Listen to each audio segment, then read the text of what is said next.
Hello दोस्तों, class 6 के chapter our environment उसकी हम बात करेंगे।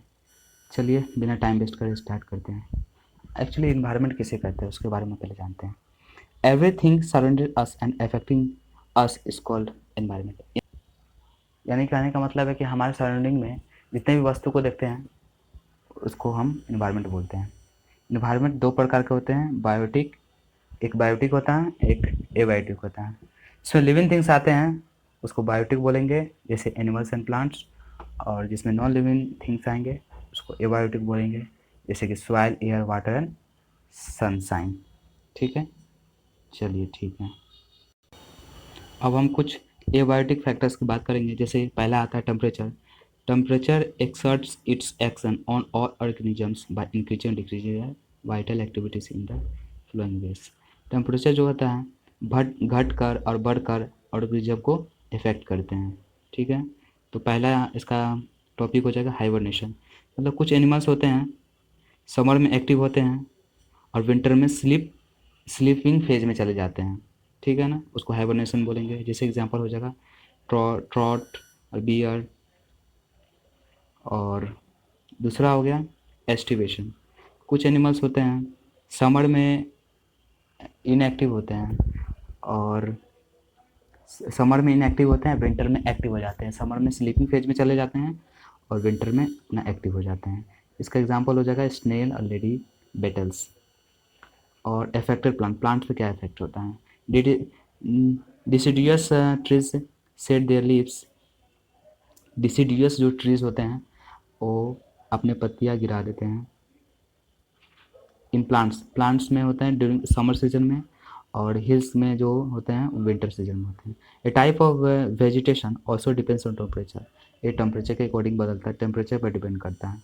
इसका वेजिटेशन जो है ना, वेजिटेशन मतलब इसका प्लांट्स का जो वेजिटेशन है ना टेम्परेचर पर डिपेंड करता है। जैसे एग्जांपल देख ले, plants that grow in hill areas need cold temperature. जो प्लांट्स है ना हिली एरिया में ग्रो करते हैं उसको ठंडा टेम्परेचर चाहिए। और वेयर प्लांट्स जो प्लेन एरिया में होते हैं उसको वार्मर टेम्परेचर चाहिए। Germination takes place only in optimum temperature, यानी कि जर्मिनेशन के लिए कोई खास टेम्परेचर चाहिए तभी जर्मिनेशन परफॉर्म होगा। और अफेक्टिंग एनिमल्स पे क्या होता है, migration. The mass movement of animals from one region to another. मतलब बहुत सारे एनिमल्स का एक जगह से दूसरे जगह चले जाना को माइग्रेशन बोलते हैं। Often in response to climatic change is called migration. मतलब किसके कारण, क्लाइमेट मान लो यहाँ का सूटेबल नहीं है तो यहाँ से कुछ जानवर उठ के कुछ और जहाँ क्लाइमेट सही है वहाँ पे चले जाते हैं। वहाँ का खराब होता है तो फिर यहाँ पे चले जाते हैं। मतलब एक जगह से दूसरी जगह तक जाते रहते हैं, उसको माइग्रेशन बोलते हैं। तो they movement in search of food to breed. मतलब माइग्रेशन हो गया क्लाइमेट चेंज, मतलब किस क्लाइमेट चेंज होता है तो बेसिकली कहने का मतलब है कि जानवर जो होते हैं किस चीज़ के तलाश में जाते हैं। पहला चीज़ तो फूड हो गया, दूसरा चीज़ ब्रीड के लिए। तो इसका एग्जांपल्स हो जाएंगे जैसे बर्ड्स हो गया, अफ्रीकन एलिफेंट्स हो गया, बटरफ्लाइज हो गया, ईल्स हो गया और अर्थवर्म्स हो गया। अब एबायोटिक फैक्टर्स और आगे देखेंगे इसमें life dependent on abiotic components. जैसे पहला है water requirement to carry our various life process in living things. Water का रिक्वायरमेंट हमको बहुत सारे लाइफ प्रोसेस को परफॉर्म करने के लिए ज़रूरी होता है। Plants absorb minerals dissolve in water through roots. Plant जो है मिनरल्स जो सॉइल में डिजॉल्व होता है वाटर के थ्रू ही एब्जॉर्ब करता है रूट के जरिए। They use water during photosynthesis. Photosynthesis के दरमियान भी वाटर को यूज़ करते हैं। Animals required water to carry food to all. Animals required water, animals को भी वो पानी की ज़रूरत होता है टू कैरी फूड, फूड को कैरी करने के लिए to all parts of their body, body के हर एक अंग में पहुंचाने के लिए। And they remove waste from the body, और बॉडी से वेस्ट को निकालने में। अब सॉइल, सॉइल की बात करेंगे। Soil, plants need soil to grow. Plants को सॉइल चाहिए ग्रो करने के लिए। Soil provide them with support. Soil है ना उसको सपोर्ट भी प्रोवाइड करता है। Water and minerals, water and minerals भी। Animals like rabbits and earthworm have their shelter in soil. तो कुछ एनिमल्स जैसे रैबिट, एंड्स हो गया, अर्थवर्म हो गया, सब सॉइल में ही रहते हैं। Sunlight, plants need energy of sunlight to make food.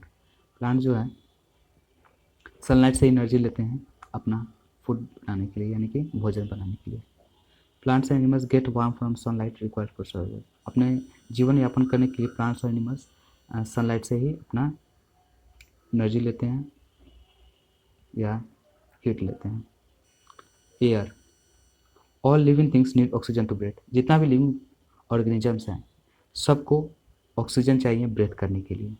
Plants need carbon dioxide to prepare food, और प्लांट्स जो होते हैं उसको कार्बन डाइऑक्साइड चाहिए फूड को प्रिपेयर करने के लिए। अब हम बात करेंगे लिविंग थिंग्स कौन कौन चीज़ पे डिपेंडेंट रहते हैं। तो animals depends on plants. Animals जो है प्लांट्स पे डिपेंडेंट रहते हैं किसकी चीज़ के लिए। पहला चीज़ तो फूड। हार्वी herbivorous herbivorous animals directly depends on plants. Herbivorous जो एनिमल्स होते हैं उसको तो घास फूस ही खाना होता है, इसलिए वो प्लांट्स पे डिपेंडेंट होते हैं। कार्निवोरस एनिमल्स होते हैं वो फूड हार्बीवेरियस को खाते हैं, यानी कि उसका फूड हार्बीवेरियस ही होता है। हार्बीवेरियस एनिमल्स जो होता है उसको खाते हैं। ऑक्सीजन जो हो गया, plants give out oxygen during photosynthesis. Plant जो है ऑक्सीजन को निकालते हैं फोटोसिंथेसिस के दरमियान। और shelter, animals dependent on plant for shelter. Animals जो है प्लांट पे डिपेंडेंट होता है शेल्टर के लिए, यानी कि रहने के लिए प्लांट्स पे ही डिपेंडेंट होते हैं। Plants depends on animal for. अब प्लांट्स जो है एनिमल पर डिपेंडेंट होता है किस किस कारण से। पहला चीज़ carbon dioxide. Animals give out carbon dioxide during respiration, यानी कि एनिमल्स जो है कार्बन डाइऑक्साइड को निकालते हैं रेस्पिरेशन के दरमियान, और प्लांट्स को कार्बन डाइऑक्साइड चाहिए फूड प्रिपेयर करने के लिए फोटोसिंथेसिस के दरमियान। दूसरा चीज़ nutrients. Animals wastage and their dead bodies provide nutrition to soil that is absorbed by plants, यानी कि एनिमल का जो वेस्ट होता है वो प्लांट्स को चाहिए, यानी कि एनिमल का जो वेस्ट होता है या डेड बॉडीज होता है वो न्यूट्रिएंट्स के तौर पर सॉइल में मिल जाता है, जो कि प्लांट्स के द्वारा एब्जॉर्ब कर दिया जाता है, इसलिए इसको फ़ायदा होता है। Pollination and dispersal, help in pollination and dispersal of seeds.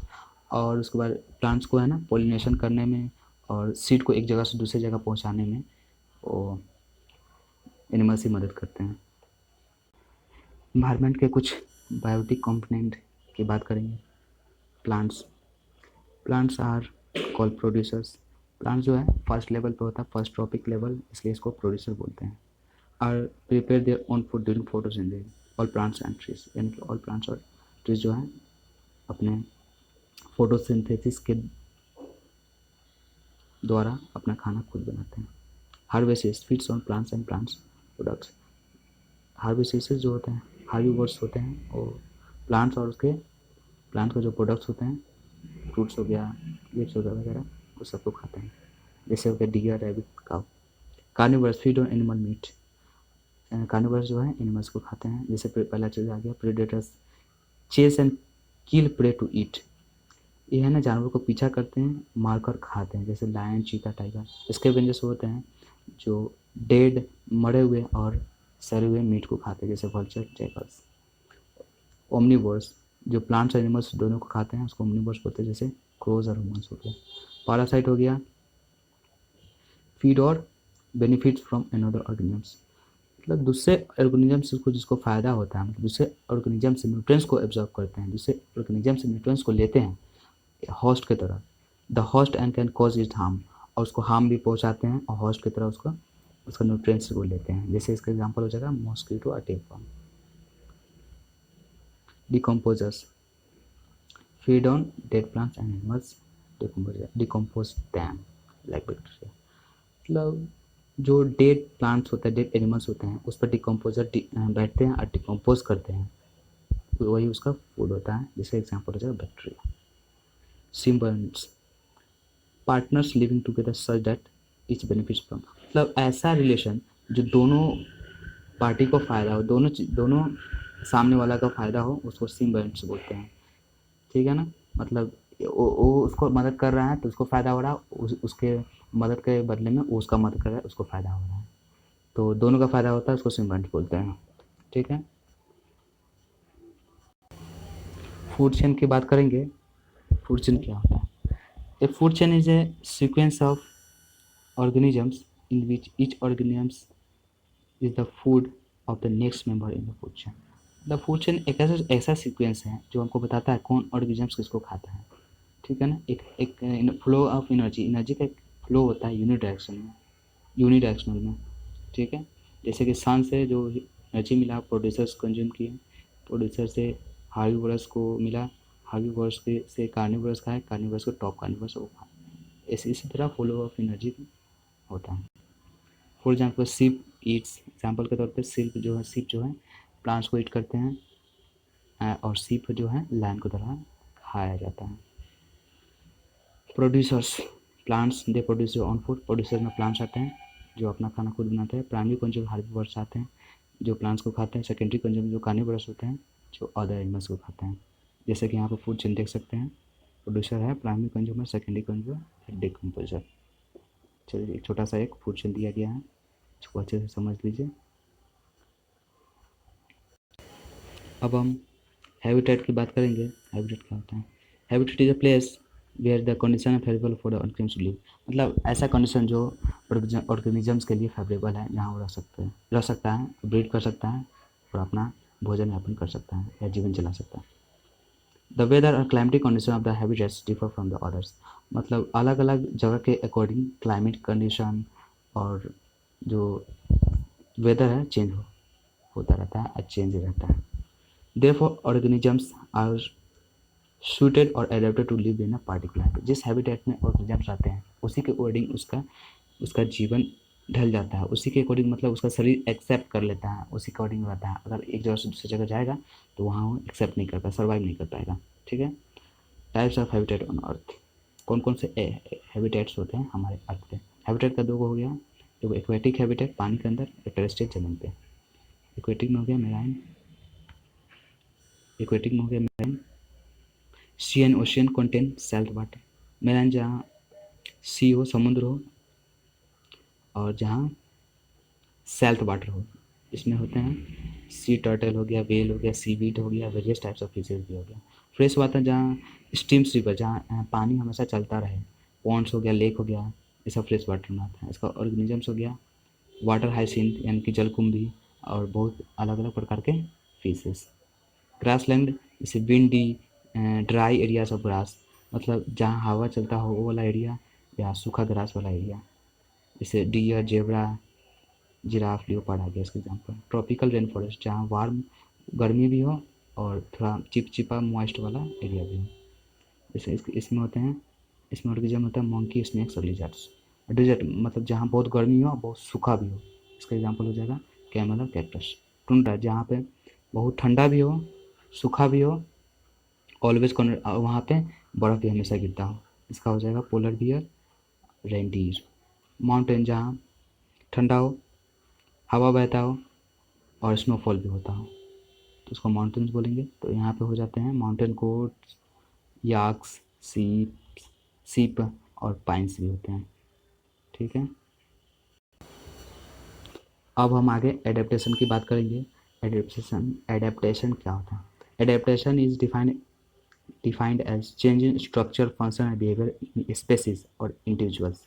मतलब एडेप्टेशन वो उसको बोलते हैं, मतलब किसी बॉडी में स्ट्रक्चरल चेंज, फंक्शनल चेंज या बिहेवियरल चेंज किसी स्पेसीज में या किसी इंडिविजुअल में दिखता है, by it improves its chance of survival in specific environment, और जिससे उस इन्वायरमेंट में रहने का चांस बढ़ जाता है, उसको बोलेंगे एडेप्टेशन। मतलब वो व्यक्ति एडेप्ट कर गया उस इन्वायरमेंट में, ठीक है ना, उस तरह से उस इन्वायरमेंट के अकॉर्डिंग उसका बॉडी ढल गया, ठीक है। तो टाइप्स ऑफ हैबिटेट कौन कौन से प्रकार के होते हैं, जैसे कि हम पीछे बता चुके हैं। एक्वेटिक, इसका एग्जाम्पल फिक्स हैं, और एडेप्टिव फीचर्स क्या क्या होते हैं इसमें, इसकी बात करेंगे। तो स्ट्रीमलाइन बॉडी होते हैं स्विमिंग के लिए, गिल्स होते हैं सांस लेने के लिए, फिन्स और टेल होते हैं स्विम करने के लिए, एयर बडल्स होते हैं फ्लोट करने के लिए। और डिजर्ट में जो है कैमल हो गया, इसके ऊपर हम्प होते हैं फैट को स्टोर करने के लिए, और लेडी सोल्स फॉर वॉकिंग होता है, मतलब चलने के लिए इसका पैर उस टाइप का बना होता है।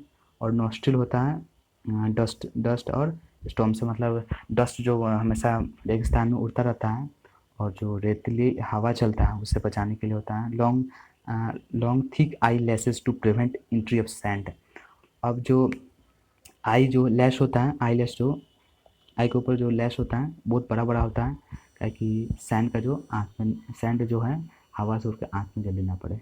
टुंड्रा जो है उसमें पोलर भी एग्जांपल हो जाएगा।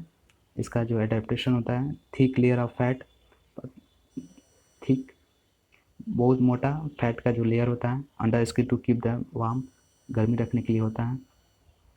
मतलब थिक लेयर होता है फैट का थिक लेयर होता है उसका बॉडी पे, स्किन पे, ताकि उसका शरीर गर्म रहे। Small and rounded ears to prevent water, small होता है और राउंडेड ईयर होता है ताकि वाटर को प्रिवेंट कर सके।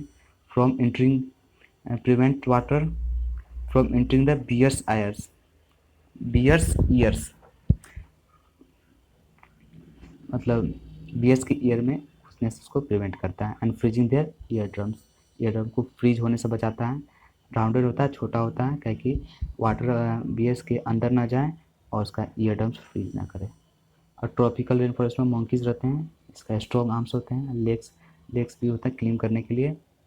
स्ट्रॉन्ग आर्म्स होते हैं, स्ट्रॉन्ग आर्म्स भी बड़े होते हैं और लेग्स भी बड़े होते हैं ताकि ट्रीज पर वो चढ़ सके। लॉन्ग टेल होते हैं to coil around a branch मतलब झूल सके और उस पर लटक सके।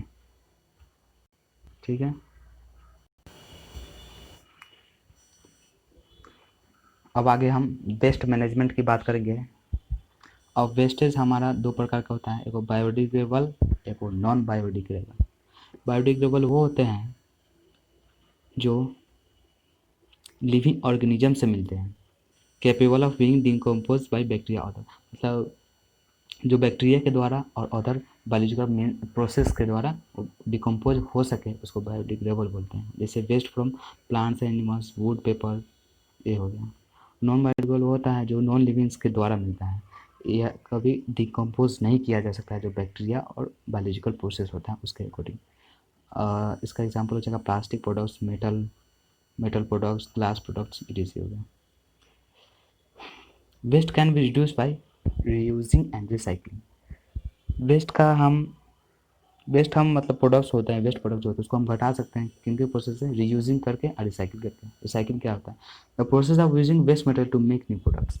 अब जो वेस्ट मटेरियल हमारा बना उसको फिर से दूसरा प्रोडक्ट में बना देना, उसको रिसाइकलिंग कहते हैं। Waste to recycle biodegradable waste, कौन कौन से वेज हैं जिसके हम रिसाइकलिंग कर सकते हैं। पहला तो composting, it is a process in which biodegradable organic matter is broken down by micro organisms. मतलब ऐसा प्रोसेस है जिसमें बायोडिग्रेडेबल ऑर्गेनिक मैटर जो होते हैं उसको माइक्रो ऑर्गेनिजम्स के द्वारा ब्रोकन डाउन किया जाता है, किसके, ऑक्सीजन का प्रेजेंस में, और उसको मैन्यूर में बदला जाता है। वर्मी कंपोस्ट होता है, इसको है ना ऐसा प्रोसेस जिसमें वेस्ट को मैन्यूर में बदला जाता है अर्थवर्म के द्वारा। फिर सब रिसाइकलिंग नॉन बायोडिग्रेडेबल जो वेस्ट है उसको कैसे रिसाइकलिंग करेंगे, उसके लिए involves collecting and sending it into recycle plant. और जो नॉन बायोडिग्रेडेबल वेस्ट है उसको कलेक्ट कर कर रिसाइकलिंग जो प्लांट होता है वहाँ पर भेज कर उसको दूसरा प्रोडक्ट्स में बनाया जाता है, जैसे मेटल्स, प्लास्टिक, ग्लास हो गया। चलिए ठीक है, इसी तरह आपका ये चैप्टर खत्म, मिलेंगे हम लोग इसी तरह अगले कोई नई चैप्टर के साथ। चलिए तब तक के लिए धन्यवाद, आपका दिन शुभ हो।